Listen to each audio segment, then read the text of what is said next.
Hello students. हम कई दिनों से एपी कर रहे हैं। एपी के आपने कई वीडियोस देख लिए हैं और यदि नहीं देखे हैं तो आप देखें उनको दोबारा से।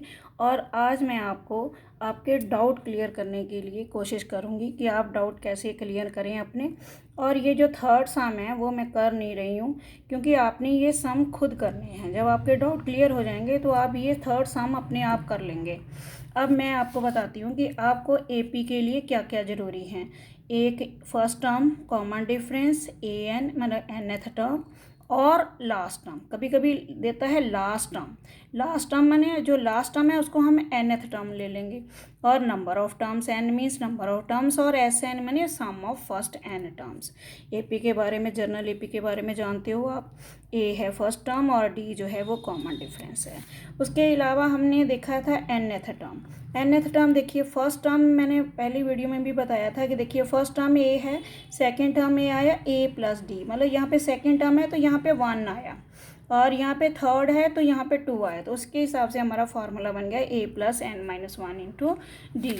और ये जो सम ऑफ फर्स्ट n टर्म्स का, इसका हमने फार्मूला ड्राइव नहीं किया था, हमने सीधा ही फार्मूला लर्न करना है। और n/2 2a plus n minus 1 into D. अब इसी फार्मूले से ये वाला फार्मूला डिराइव किया गया है। देखिए 2a को आप यदि तोड़ लोगे a प्लस a में तो ये साथ में ये भी आएगा a plus n minus 1 into D. तो आप ये देखो, तो इतना बन गया आपका nth टर्म। तो इसलिए यहाँ पे फार्मूला बन गया a प्लस ए एन। अब यहाँ पे ध्यान देने की बात है कि यदि यहाँ पे n है तो यहाँ भी n है, मतलब यदि यहाँ पे 3 होगा तो यहाँ भी 3 होगा, यदि यहाँ पे 15 होगा तो यहाँ भी 15 होना चाहिए। अब इसी तरह यदि लास्ट टर्म दी है तो an को हमने लास्ट टर्म माना हुआ है, तो यहाँ पे लास्ट टर्म। जब भी आपको लास्ट टर्म दी होगी ना तो आप उसको लेट कर लेना, वो nth टर्म है। उसके बाद हमारे साथ थी, हमने जब भी n निकाले थे तो हमने हमारी जो इक्वेशंस थी वो उसको सॉल्व करने में काफ़ी बच्चों को प्रॉब्लम आ रही है। जैसे ये मैंने सेकंड सम दिया था आपको, तो ये आपका स्टेटमेंट है, ए आपकी 34 है, डी आपका आपने निकालिया -2। अब हमें लास्ट टर्म दी हुई है 10, तो हम इसको मान लेंगे कि ये हमारी nth टर्म है। अब nth टर्म से हम n या n निकालने के लिए हमारे पास दो मेथड है, तो हम किसी भी मेथड का यूज़ कर सकते हैं। तो या तो हम पहले फार्मूला लिख लेते हैं an का, और फिर उसमें अपनी जो गिवन वैल्यूज़ है वो पुट कर देते हैं और फिर n की वैल्यू निकाल लेते हैं। या फिर हम क्या करते हैं, an पहले लिख लेते हैं जो हमें दिया हुआ है, उसके बाद हम an का उसके नीचे फार्मूला लगा के सॉल्व करते हैं। तो ये दोनों तरीके आपके ठीक है। आप कोई भी आपको जो अच्छा लग रहा है, जो जिसमें आप कंफर्टेबल फील कर रहे हो उससे आप कर सकते हो। ये हमारा SN है। SN का भी आपने देखना है कि कौन सा फार्मूला लगाना है, क्योंकि आपको यहाँ पे लास्ट टर्म दी हुई है तो आप ये वाला फार्मूला लगा सकते हो। ये ज़रूरी नहीं है कि आप पहले वाला फार्मूला नहीं लगाओगे, तो ये आप ये वाला फार्मूला लगा सकते हो। आप यदि चाहते हो तो आप फर्स्ट वाला फार्मूला भी लगा सकते हो, ये वाला फार्मूला भी आप लगा सकते हो, तब भी आपका आंसर आ जाएगा। अब आगे है, हम करेंगे फिफ्थ सम। अब जब आप ये सम्स देखोगे ना तो आप ध्यान से देखोगे, आप कोशिश करना इनमें से 4 सम्स की तो आप कोशिश करना ही करना, क्योंकि ये 4 सम बहुत इजी हैं। और मुझे बताना इनमें से क्या प्रॉब्लम है कमेंट करके, तो फिर मैं आपको वो सम समझा दूँगी। इसके बाद आप मेरे ख्याल से तो आप सभी 10 के 10 सम खुद करोगे। इनमें से कोई भी सम आपको नहीं आ रहा है तो आप मुझे बताइए, मैं आपकी प्रॉब्लम को सॉल्व करने की कोशिश करूँगी। आगे है फिफ्थ सम। फिफ्थ सम क्या कह रहा है, देखिए first term of an A P is कितनी है, 5 है, ठीक है। और लास्ट टर्म हमें दिए हुए हैं 45, इसका मतलब ये nth टर्म हो गई एक तरह से। मैंने कहा ना कि जब भी आपको लास्ट टर्म दी हुई है तो आपने an उसको मान लेना है, लेट कर लेना है। और ये SN जो है वो हमारा क्या है, 400। और जो हमने क्या निकालना है, n और d। जब भी लास्ट टर्म दी होगी तो वो n निकालने के लिए तो कहेगा ही कहेगा, ये पक्का है। अब यहाँ पे हमें देखिए SN दिया हुआ, ठीक है। अब यदि हम an लगा देते हैं, an से पहले हम निकालेंगे तो हमें n भी नहीं पता और d भी नहीं पता, तो इससे हमारा फार्मूला नहीं निकलेगा, सम नहीं निकलेगा। तो SN का जो फार्मूला है हमारे पास, ये देखिए SN के ये फार्मूले हैं, उसमें हमें a भी पता है और क्या पता है, an भी पता है, ठीक है। तो हम ये वाला फार्मूला लगा लेते हैं, S N is equal to 400। तो एन की जगह हमें पता नहीं है, n/2 लिखेंगे, a plus a n is equal to 400। अब देखिए वैल्यूज़ हमने पुट कर दी, n/2, n पता नहीं है, a की जगह 5 पुट कर दिया, a n की जगह हमने क्या पुट कर दिया 45 इज इक्वल टू 400। अब देखिए 5 प्लस 45 कितना हो गया 50 हो गया। अब आप इसको कैंसिल कर सकते हो, ये 25n आ गया इज इक्वल टू 40। 25n के साथ मल्टीप्लाई है इसलिए उधर जाकर डिवाइड हो जाएगा और n की वैल्यू आ गई हमारी 16। अब हमारी क्या निकल गई है, n निकल गई है। अब हमारे पास है a n।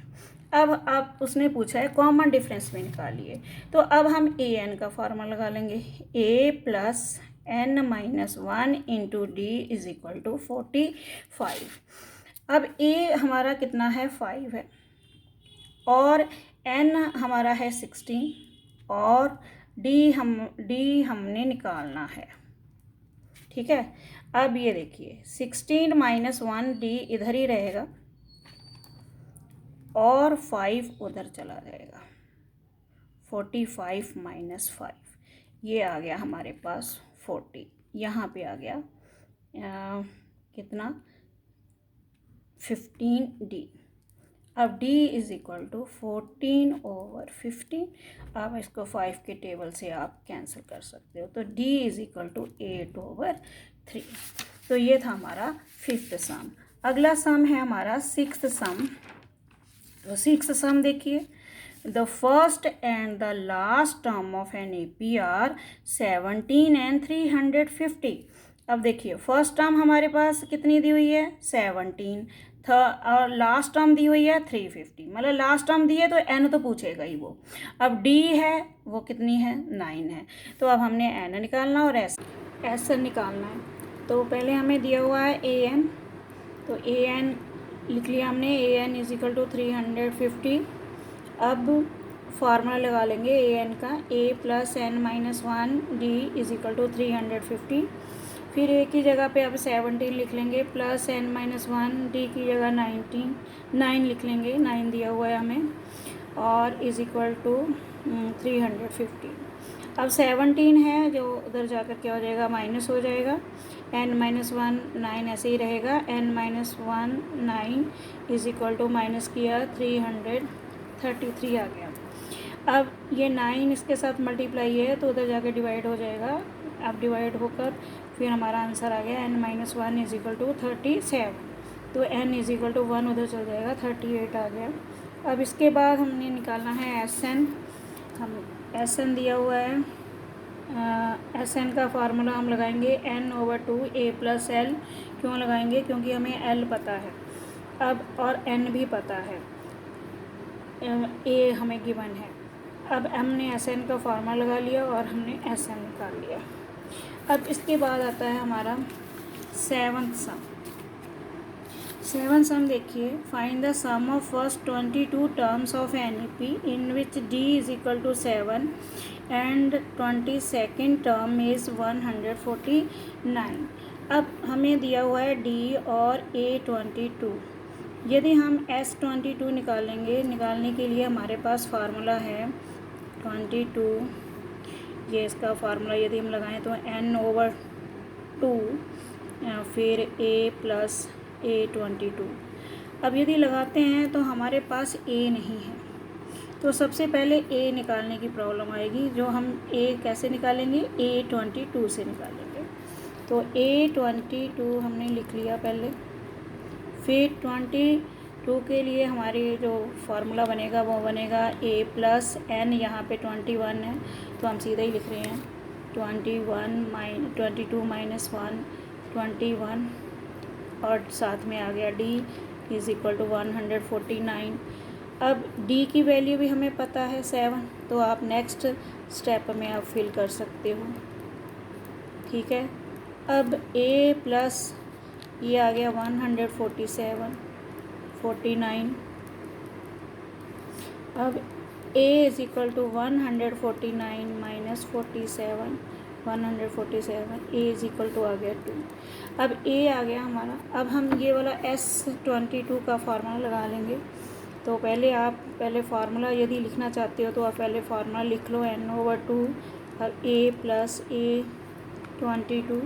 अब आप देखिए Sn निकालना है। n हमारे पास दिया हुआ है हमें 22, n की जगह हम 22 लिखेंगे, 22/2 क्योंकि हमने S22 लिखा है, इसका मतलब जो नीचे पैर में लिखा है वो है हमारा n।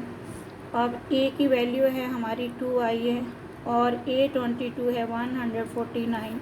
अब हम इनको सॉल्व कर लेंगे।